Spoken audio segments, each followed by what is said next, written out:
Despite the Orlando Magic failing to make the play-in tournament, the very young Orlando Magic squad had plenty of reason to be happy with their 2022-23 season. Number 1 overall pick Paolo Banchero had an excellent rookie season. Their other young players continue to improve, and they got 12 more wins than the season previous, whilst entering the draft with another 2 lottery selections. The future is bright in Orlando, as I believe they are poised for a true postseason push in the upcoming season. So let's discuss some of their player development, what could be in store for their offseason, and why I expect them to make the postseason next year. Paolo Banchero is the Rookie of the Year after an excellent start to his NBA career. Despite the three-point shooting slump, Paolo proved he is going to be an elite talent in the NBA. The 6'10", 250-pound forward already has shown elite shot creation upside, can drive to the rim and finish at the rim with great strength, and can already get to the free throw line at an elite rate, averaging over 7 attempts a night, which as a rookie is absolutely absurd.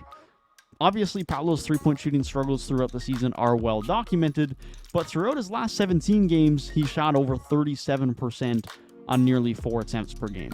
The upside is certainly there for Paolo to be a good three-point shooter moving forward. The Orlando Magic have found their future superstar in Paolo Banchero. That is always the most difficult part of a rebuild, and the Magic have already done it. Franz Wagner had a great sophomore season as he recorded career highs in points, steals, assists, and efficiency, all whilst proving he can be the legit number 2 option next to Paolo moving forward.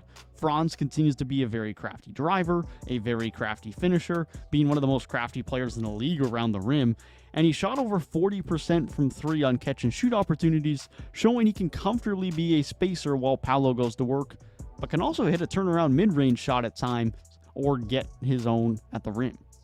Franz also continues to be a lengthy, disruptive presence on the defensive end of the floor and could truly develop into a two-way star next to Paolo Banchero.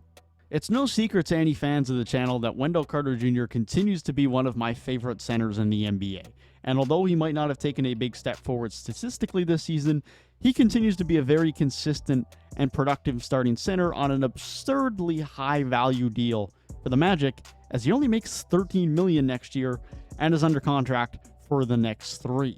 In his second full season with the Magic, Wendell Carter Jr. continued to be very sound defensively and very good on the glass, all whilst again shooting an identical 52.5% from the field and improving his three-point shooting, posting a career-high 35.6% from the field on nearly 4 attempts a night.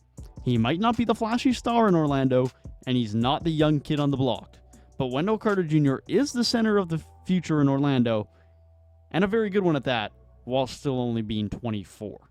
Markelle Fultz played 60 games with the Magic this season and undoubtedly had his best season as a pro. Fultz recorded career highs in points, assists, rebounds, field goal percentage, three-point percentage, steals, and blocks, all while staying relatively healthy once he returned from his preseason injury. Over the season, Fultz showcased his ability to continuously get downhill and provide immense rim pressure every single night. His great dribble penetration combined with his good finishing and playmaking makes him a great team-centric point guard who can also get his own in the mid-range at times and even occasionally knock down a 3. As long as he can stay healthy, there is no doubt that Fultz is going to be a starting point guard in the league moving forward. After a frustrating first season in the league, Jalen Suggs had a much improved year 2. He had to earn more of his minutes this season and was no longer a lock in the starting lineup as he started only 19 games throughout the 2022-23 season, but his efficiency from the field and from 3 improved significantly while showing his high-end upside on occasion, whilst his role and minutes were more inconsistent. The only rough spot on an otherwise pretty good season for Jalen Suggs was the month of January. That month was where he returned from injury after missing nearly 20 games, and during January he only played about 16 minutes a night. Excluding the month of January, Suggs had a pretty productive season. And now the key moving into year 3 for Suggs, other than just continued development, is staying healthy. Through 2 seasons, Suggs is yet to play over 55 games in a season and is only combined to play 101. Cole Anthony rounds out a very fun young backcourt with 3 very different styles of guards. Cole Anthony rounds out a very fun and young backcourt with 3 very different styles of guards. Anthony is certainly the pure scorer of the 3, But despite averaging less points this year than he did during his breakout sophomore season, which was headlined by his hot start to the year where he was averaging nearly 20 a game, one could certainly argue that Anthony found his role in year 3 and had a much more productive season than he did in year 2. Cole Anthony took on the scoring guard role off the bench, the traditional six-man role who comes off the bench, plays 25 minutes a night, and gets buckets. And he did that this year. He only started 4 games, but it was by far the best efficiency of his career while scoring 13 points a night. And it's certain that he knows how to score the ball, and he's certainly the best shot-creating guard on the Magic roster as it currently stands. And that could end up leading him to be the 6th man of the future for the Magic, and a very good one at that. Gary Harris continues to be a very underrated, high-value role player for the Magic. Now, the biggest concern for Gary Harris is that he continues to struggle to stay healthy. He only played 48 games this season, but when he was on the court, he was an elite three-point shooter, shooting over 42% on catch-and-shoot opportunities and over 45% on pull-up threes, all whilst being a relatively solid defender. Now, he might not be one of the young talents on the Magic that is going to get the notoriety, that is going to get the press coverage, but he is certainly a very valuable role player for as long as he remains on this roster. Bol Bol is a unique talent, no doubt about it, and his season in Orlando was also unique in of itself. He had a very up and down 4th year in the NBA. He started off very well. He became a key part of the rotation and even started 33 games on the year for the Magic. However, throughout the season, his efficiency fell, his overall impact was not the same, and he in turn saw a decline in minutes. Now, there's no doubt that there is something special about a long 7'2" forward with guard skills, but it still remains unclear what his role is with the Magic moving forward. Jonathan Isaac finally returned to the floor after not playing since the 2019-20 season due to injury. Unfortunately, that was short-lived as after only 11 games on a heavy minutes restriction, he tore his left abductor. Isaac shot the ball well from 3 in his return, and we all know the defensive upside that he has. We just have to hope that he can stay healthy moving forward for this Magic roster.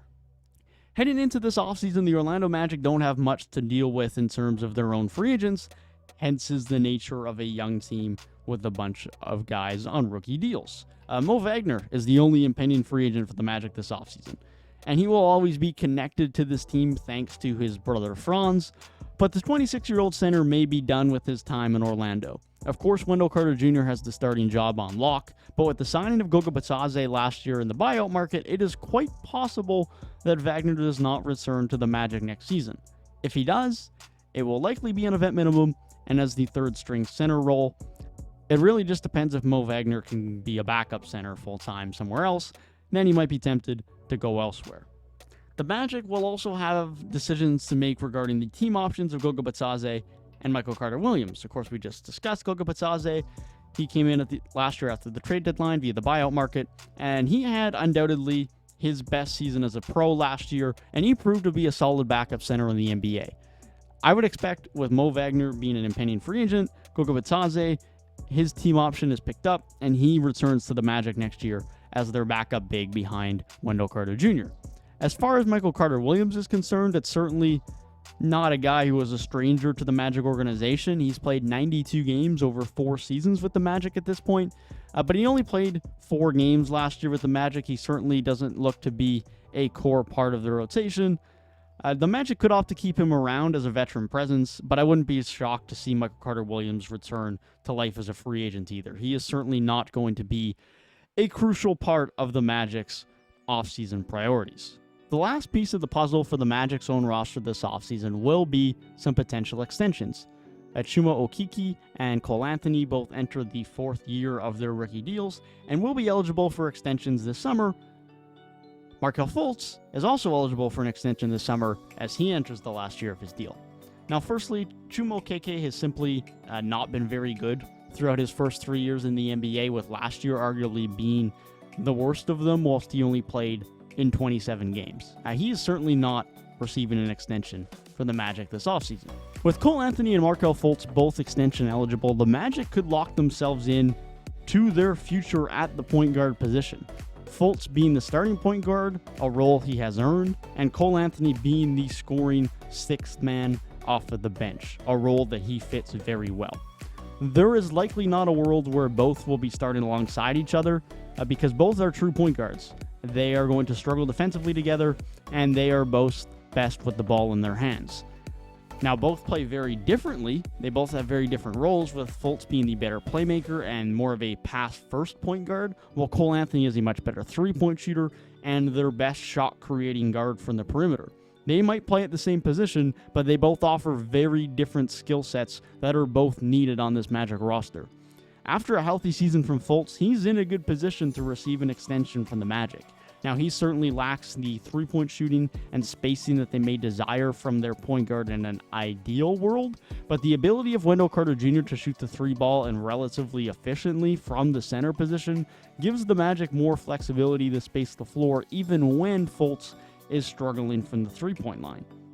If the Magic do opt not to extend Fultz or can't come to an agreement, a scenario exists where the Magic could move off of Fultz for future assets or, in turn, involve him in a sign-and trade for another potential point guard this offseason. Note potentially Fred VanVleet, to ensure that they don't lose Markelle Fultz for nothing.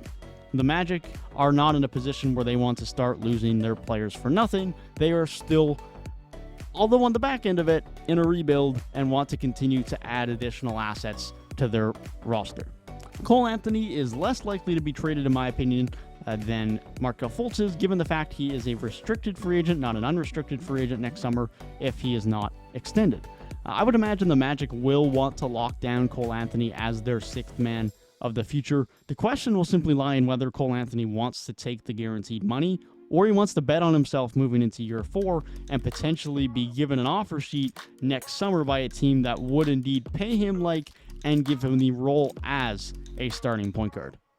As much as there's no guarantee around Fultz or Cole Anthony getting extensions and no guarantee as to how big those dollar values will be, the most intriguing part of Cole Anthony and Markelle Fultz extensions this offseason is the fact that they still have their lottery pick of 2021 in Jalen Suggs, who could be put in an interesting scenario moving forward with regards to his position and with regards to whether he has a role on this Magic roster moving forward.